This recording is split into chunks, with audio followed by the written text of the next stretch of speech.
लोक बोलतात बाईची जात नाटकी असते. का तर ती दिवसभर घरातच बसून असते. ती कुठं काय बाहेर जाऊन काम करत नसते. कारण की तिला आपल्या परिवाराची जिम्मेदारी सांभाळायची असते, त्यामुळे ती घरातच असते. आणि सगळी जबाबदारी सांभाळून पण लोक बोलतात बाईची जात नाटकी असते. असं नाही की ती बाहेर पडून काही करू शकत नाही. तिला भरपूर साऱ्या गोष्टी असतात करण्यासाठी. तिला फक्त एवढंच वाटतं की आपल्या मुलाचे, नवऱ्याचे आपण बाहेर पडल्यानंतर हाल होऊ नये, यासाठी ती घर सोडत नाही. ती घरातच असते म्हणजे असं नसते की तिचे स्वप्न नसतात, इच्छा नसतात, आवडीनिवडी नसतात इथं. तिच्या भरपूर आवडीनिवडी असतात इथं. भरपूर गोष्टी असतात की ज्या तिला करायच्या होत्या, करायच्या असतात इथं. पण आपल्या फॅमिलीसाठी, घरच्यांसाठी, मुलांसाठी, नवऱ्यांसाठी ती सगळ्या गोष्टी मागे टाकत आलेली असते. आणि आपल्या मनातील सगळ्या गोष्टी तशाच ती दाबत आलेली असते. का तर आपल्यामुळे कोणाला त्रास व्हायला नको, एवढीच गोष्ट ती मनात ठेवून चालत असते. तिच्या आयुष्यात भरपूर प्रॉब्लेम असतात, पण ती कधीच चेहऱ्यावर दिसू देत नाही. सतत हसत मनाने तुमच्या आवडीनिवडी जपण्यासाठी प्रयत्न करत असते. कुठली गोष्ट तुम्हाला आवडते, आवडत नाही, ह्या गोष्टीसुद्धा ती ठरवून करते. तुमची प्रत्येक गोष्ट म्हणा, शाळेच्या ड्रेसला इस्त्री असेल, ऑफिसच्या कपड्याला इस्त्री असेल, बाहेरच्या कपड्यांना इस्त्री असेल, ती सगळ्या गोष्टी टाईम टू टाईम करून ठेवत असते. प्रत्येक महिन्याला तिला होणारा त्रास ती सहन करून तुमच्या प्रत्येक आवडीनिवडी जपत तशीच सगळे कामे करत राहते. कारण बाईची जात नाटकी असते.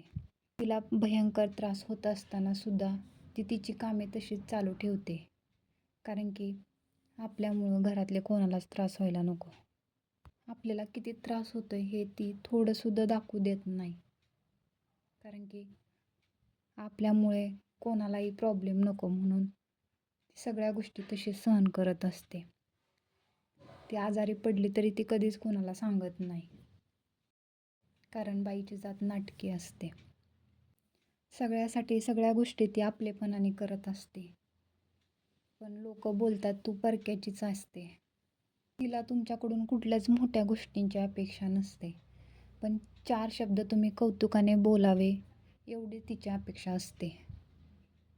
कारण की लोक बोलतात बाईची जात नाटकी असते. ती तुमच्या आवडीनिवडी जपण्यापासून सगळ्या गोष्टी जपण्यासाठी धडपड करत असते. कारण की तिला तुमच्याकडून 4 कौतुकाचे बोल हवे असतात. तिला तुमच्याकडून कुठल्याच मोठ्या गोष्टीची अपेक्षा नसते. पण तिला तुम्ही हळूहळू समजून घ्यावं एवढी तिची अपेक्षा असते. कधीतरी दुखलंच तर प्रेमानं तुम्ही तिला विचारावं काय होतंय. ह्या गोष्टीने सुद्धा तिला भरपूर आधार मिळत असतो. ती घरातनं साधं किराणाचं सामान आणायला बाहेर पडली तरी तुम्ही तिला 10 प्रश्न विचारत असता. पण तुम्ही कधीही बाहेर निघताना ते तुम्हाला कधीच कुठे आणि कशासाठी चाललाय ती कधीच विचारत नसते. कारण हीच तर नाटकी बाई असते. लग्नानंतर ती तिचे घरदार सगळ्या गोष्टी सोडून आलेली असते. कारण की तिला वाटत असतं की सगळ्यांनी आपलेपणाने तिला स्वीकारावं. एवढ्याच अपेक्षाने ती स्वतःचं जीवन जगत असते. एवढ्या सगळ्या जबाबदाऱ्या पाडून पण लोक तिला म्हणतात बाईची जात नाटकी असते. ती बाहेर गेलीच तर एखादी वस्तू घेताना 10 वेळा विचार करत असते. कारण की तिला चिकाटीने आपला प्रपंच उभा करायचा असतो. ती स्वतःला कधीच कुठली गोष्ट घेत नाही. कुठल्या गोष्टीमध्ये फालतूमध्ये पैसे कधीच ती खर्चत नाही. कारण की एका गोष्टीचा हिशोब ती ठेवत असते. आपला प्रपंचाला मोठा करण्यासाठी ती प्रयत्न करत असते. आपल्या मुलांना आणि नवऱ्याला, आपल्या घरच्याला कुठली गोष्ट कमी पडू नये यासाठी ती धडपड करत असते. नवऱ्याकडून 500 रुपये घेऊन 300 रुपयाचा सामान आणून 200 रुपये ती मागं ठेवत असते. कारण की अडीअडचणीला तेच आपण साठवलेले थोडे थोडे पैसे कुठेतरी उपयोगी पडेल ह्या विचारानं ती पैसे ठेवत असते. कारण हीच तर खरी बाईची जात असते.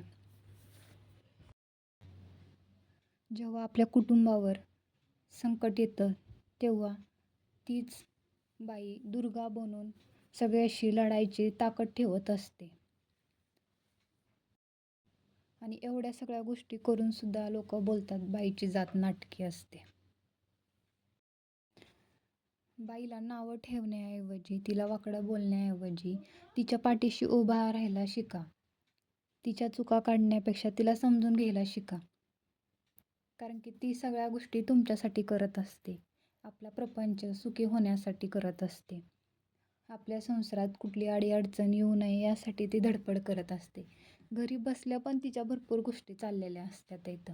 ती सगळ्यांची काळजी घेत घेत सगळ्याची मनं छान अशी सांभाळत वावरत असते. फक्त तिला समजून घेण्याची ताकद ठेवा. ती आयुष्यामध्ये तुम्हाला कधीच काही कमी पडून देणार नाही. हीच तर खरी बाईची जात असते. आणि ताई व्हिडिओ आवडत असतील तर चॅनलला लाईक करा, कमेंट करा आणि सबस्क्राईब करा की आपले व्हिडिओ कसे वाटतात आहेत.